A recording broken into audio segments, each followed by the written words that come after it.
The floor is all mine now. Yes, indeed, my friend. Yeah. Excellent. Well, hi everyone. My name is Erik Heskes. So pity. So I couldn't make it to Newcastle would have been great, but well, no, it's just what it is, and we have to deal with it, and we're going to make the best from it, right? Okay. So I'm presenting from Lemonshark here, which is in Holland. I'm a security consultant, and I've been a subject matter expert for a couple of security topics, like, for instance, SIEM, SOC, purple teaming, pen testing, compliance, those kind of things. I like many different things, as you can see. I'm also certified in a couple of these areas. And today we're going to talk about ransomware, and you probably know what it is. Seeing that the slide will move, and it will. Okay. So what we're going to expect today from this talk, I'm going to show some history about the ransomware, going to show you some ransomware samples. Obviously, I'm going to do a demonstration, and after that, I'm going to show you how you can prepare for such an attack. Now, ransomware, you probably know what it is, and I would like to point out it's still here, and it's bad as ever. The attacks are only increasing. Now, but actually, what could be the definition? If you look to this poor guy here, it's kept hostage and only being released after the ransom is paid. Now, usually this is done in a digital way. It's a digital hostage situation, and the ransom is usually paid out in Bitcoin. Okay, and how is that hostage situation taking place? That is being done by using encryption. And in this example right here, I'm showing a sample about asymmetric encryption. So the data is encrypted with a public key and can be decrypted with a private key. You're going to use two keys in order to encrypt it. Now, what the attacker does, because asymmetric encryption will slow things down, right? And symmetric encryption is typically faster to do. So the attacker will first encrypt everything with a symmetric algorithm, and that symmetric key will be encrypted with an asymmetric algorithm. And during that encryption, the private key being used to decrypt everything will stay on the attack server, so the victim will not get access to it. So looking at some ransomware history, during the time there were a lot of ransomware species popped up, and it would take too much time to handle them all.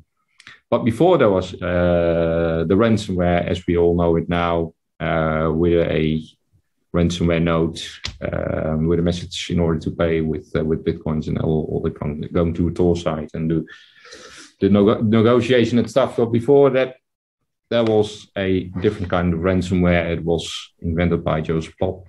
I think it was in the 80s.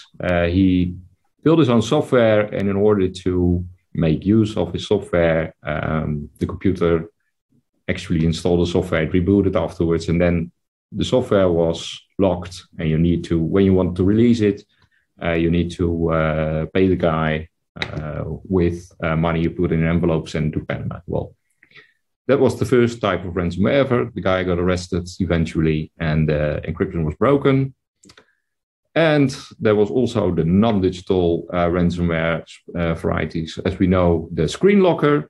So you got a nice message popping up, well, something awful happened, like it could be from the local authorities or the police, and you were being included in some kind of criminal activity, some panic message like that. And in order to pay the fine, you can get rid of that charge, something like that. Well, very fake, obviously, but actually some people fall for it, and it was also a lucrative way in order to handle with extortion. Then the digital version started to appear. We had, for instance, GP code using RSA encryption, and CryptoLocker was the first one ever using Bitcoin as a payment, and making also use of the Zeus banking Trojan.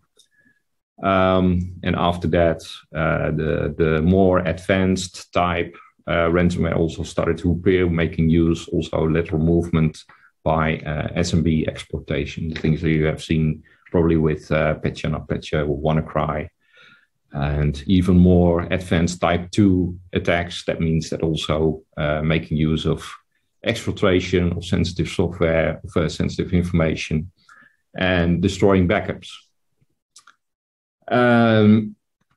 Like, for instance, Lapsus Dollar, who attacked Microsoft this year in March, and they were even able to extract some of the source code. And there were also some incidents here in Holland, one with MediaMarkt, for instance, done by the Hive. Very aggressive ransomware group will also attack an hospital even. They won't move away from that as well. We had an attack on Cassia, which is a supply chain attack. Cassia is software to manage Active Directory, and via the vulnerability on the victim system, they moved in via Cassia software and were able to encrypt the victims, the clients managed by Cassia. And for some reason, also the attack stopped because the encryption key was disclosed. To give an other idea about the impact, the Colonial Pipeline was attacked in April by Club ransomware, and the Colonial Pipeline is used to fuel the planes, and because of the reason, and there was no gas anymore, able to fill the planes. They need to keep kept on the ground in Washington. And there are some rumors that a ransomware attack caused human casualty, and probably caused by Ryuk in one of these American hospitals. So just to give an idea about the impact. And if you see here at the diagram on the right, you can see here what in that period, what kind of ransomware species were active. Okay, let's move on to the next session. So if you combine all the elements in a ransomware attack, like the one doing the encryption, the one who's doing the extortion, and the one who is looking to get in touch with the victim, when you combine all these elements, put it in a big bowl and stir it, you have a ransomware as a service. And that is a very lucrative way of doing business. And there is no single actor. It is a combination. It is an ecosystem of services. And what they also do is exchange information with other ransomware groups. They combine and they learn from each other. They buy things from each other. They grow also in terms of knowledge and making even more money. Okay, now we're looking at a ransomware kill chain, and it is quite similar as a cyber kill chain. So usually it starts with a delivery. It could be a phishing email vulnerability or a drive-by download. Then the malware will install itself. The attacker has a foothold on that system.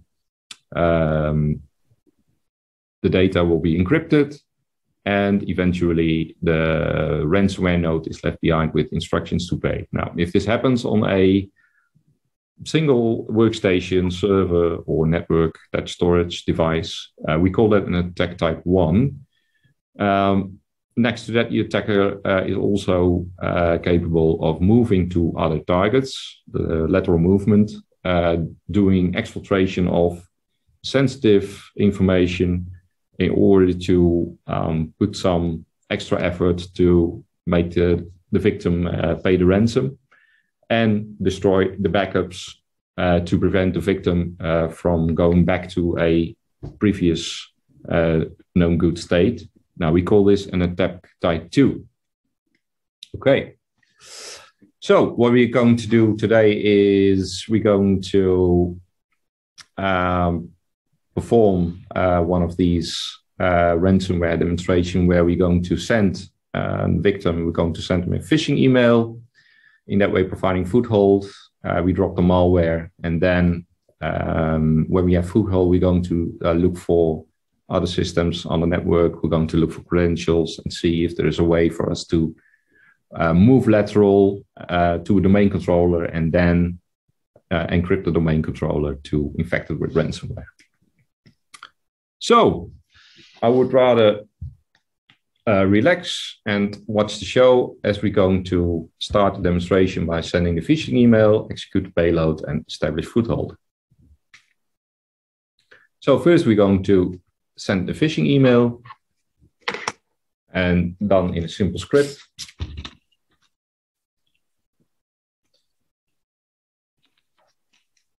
Notice I'm also going to include some social engineering, like the victim could expect an email from someone who is sending a presentation.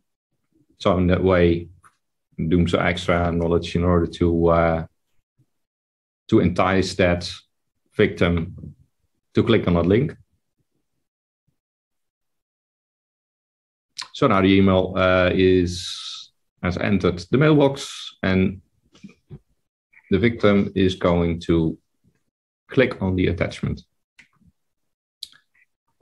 So obviously it's a PowerPoint presentation, and the PowerPoint presentation holds a macro virus which will do the rest of the infection.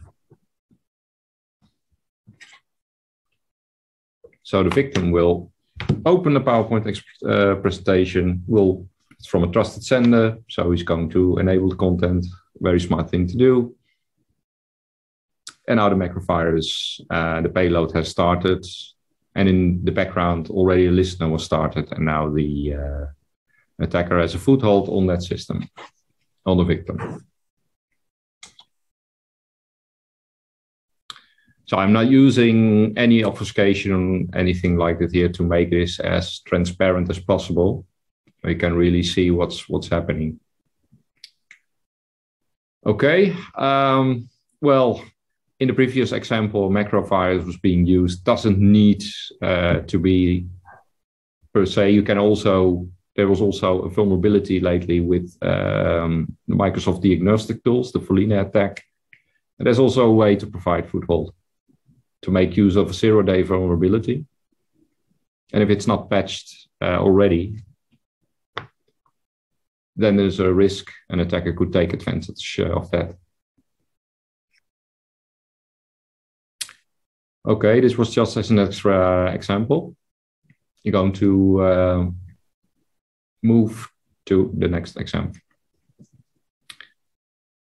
Okay, so now we have foothold on the system. The system has been infected with malware. We're going to look for credentials, and we're going to look for anything else valuable target on the network. So we're going to start by dropping SharpHound. And SharpHound is basically mapping out the entire Active Directory environment by importing the JSON file you get from the SharpHound software, and the JSON file can be imported in the diagram to draw the map actually. So there's no administrator access necessary for this kind of attack. So it's good to start with this. So now the attacker is able to see the shortest path to the domain controller and to the service account, which is maybe attached to administration rights. And this is what the attacker wants, right? Okay. Now we're going to look for credentials on that system, and to be able to do that, we're going to start Responder. Now Responder is just listening for any kind of authentication events on the network.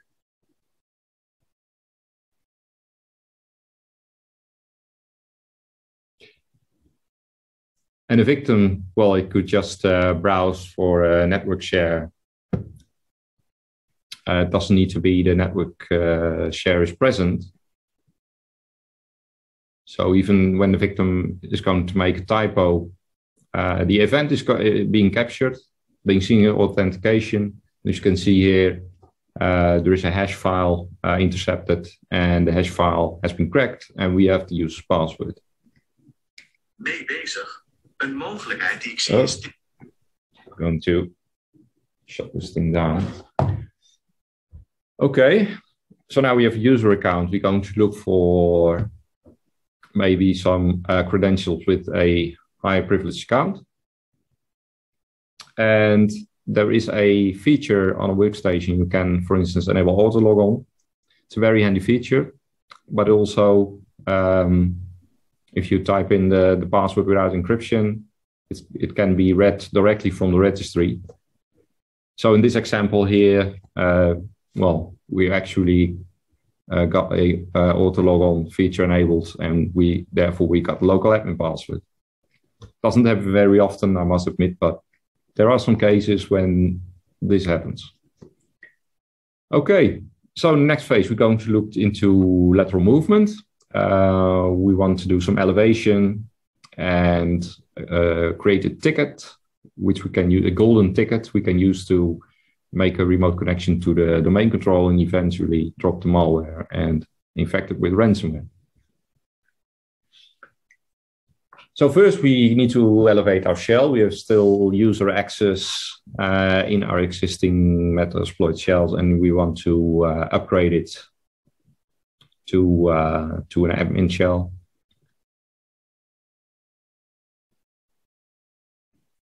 And that's what we're going to do now.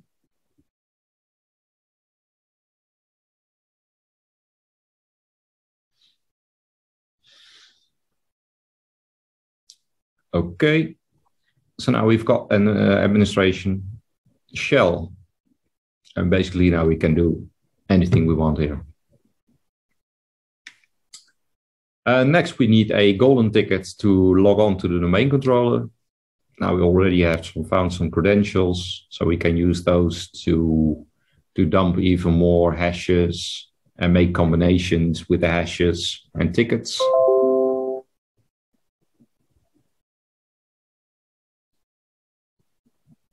So we have a hash here. We're going to combine this by using Mimikatz. And Mimikatz will create a ticket for us.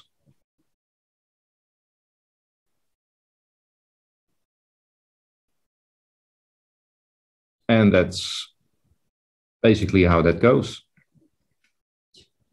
Now, the only thing now we need to do now is make a remote connection to the domain controller. Drop the malware and execute.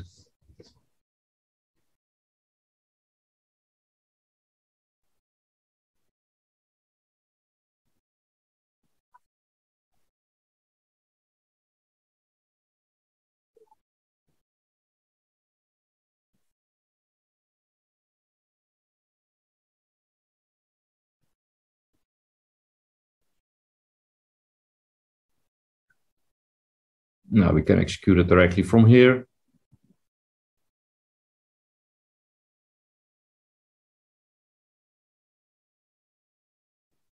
And as you can see, the domain controller is now encrypted. The ransomware node is right there. It's encrypted with Grand Crab ransomware.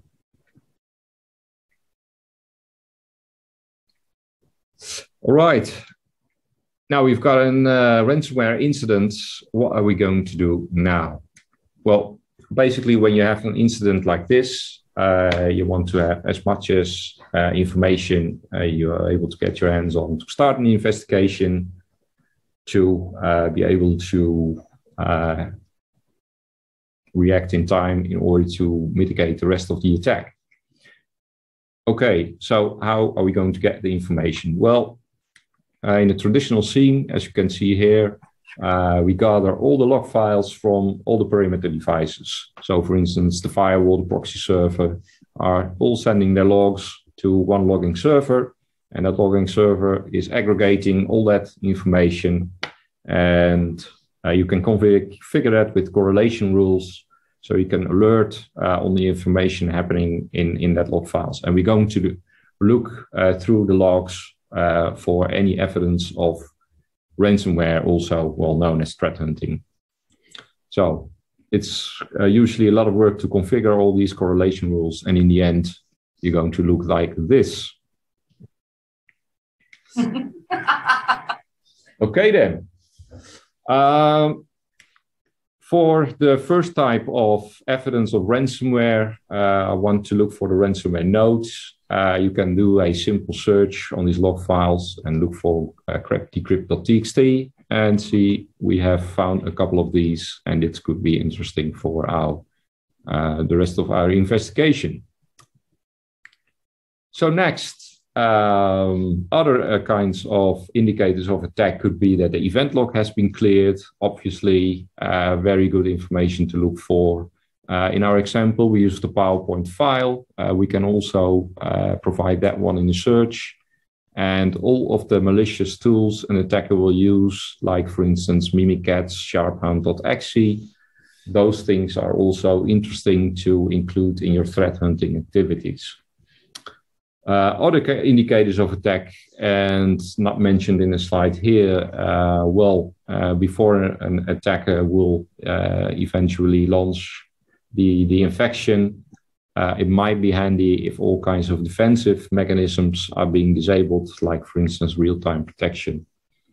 And disabling those capabilities will also cause evidence which you can use in a search through your log files for your investigation.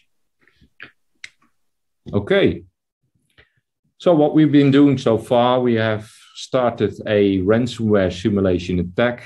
You can see that as a red team exercise. Red team exercise is doing an offensive game and try to stay undetected. So usually you also use some kind of obfuscation. I didn't do it because I wanted to be as transparent as possible, so you are able to see what's really happening. And the blue team will try to detect it, all the attacks, and be able to mitigate. And what else you can do is, for instance, you can also do a tabletop exercise, which is basically more or less the same, but then in theory by drawing scenarios and see what can go wrong in those scenarios. Okay, so basically entails everything I've showed you in the demonstration. So obviously you can have EDR, you can have all kinds of written down procedures. You can be very cyber resilient, but there also always are chances that a backup has been overwritten with malware. Could be a logic bomb that has been activated after a certain time. It will then still destroy all of your backups. Well, people make mistakes, obviously. As you can see here in this meme from Cybersecurity Hub, you have the best defense mechanism ever, but a user clicks on an email and then you have an incident. So these risks still can happen, obviously. So awareness is always very important to include that in your cyber strategy. Usually during such type of attack, there's panic. Maybe you don't have access to the data center. You need to call someone, and the phone number changed. All these mistakes in written procedures can lead to even more problems. So we just have to deal with these, and that malware will eventually run on workstations. Well, if we know it, we can prepare for it, right? And the vulnerabilities will exploit it, just as the 0-day with Volino. Of course, there is this silver bullet everyone uses, which is multi-factor authentication. And I must admit, in the most of advices I've given after a ransomware exercise, this was one of the outcomes. But then I need to point out that, okay, very good advice, but what if you have an on-premise environment and the advice is to synchronize all your high privilege accounts to the cloud and make use of, for instance, Azure MFA? Would that then be a very good idea to do? Not sure about that. So MFA, sure, but when applicable, I would say. That brings us now to my key takeaways about backups. Make sure these are right protected. Make sure when you have Active Directory environment, the backups are separated from Active Directory. We'll obviously practice cyber resilience, patching, make sure the systems are up to date, perform your exercises in order to see where the weak points are. What about cloud? I haven't talked much about cloud yet, but cloud can be much as a curse as a gift. I would say a gift because cloud provides all kinds of security tools you can use to benefit from extra evidence you can use in an investigation, for instance, when dealing with ransomware. But make sure when using a public cloud, what you're going to store over there and how you're going to do that. We're going to face multiple challenges. About traditional SIEM, I showed you what you can do using certain kind of searches in your threat hunting. But there's also something that's just endpoint detection and response. It hasn't been here for a long time already. So first it was just nice to have, and now it's even unthinkable to don't have it. Includes also machine learning kind of activities to be able to see where the threats are. Obviously, proper network segmentation, preventing from lateral movement from happening. When you experience an attack, make sure you document everything so you have the plan ready for the next attack. And just as I showed you, like the meme from Cybersecurity Hub, one single arrow or one user click on email will be sufficient for a serious incident. So I would really not just bet on MFA or any other silver bullet, but just combine all these strategies and apply defense in depth. So, and that was it. And thank you very much for having me. And if there are any questions, I'm happy to answer them. Thank you very much.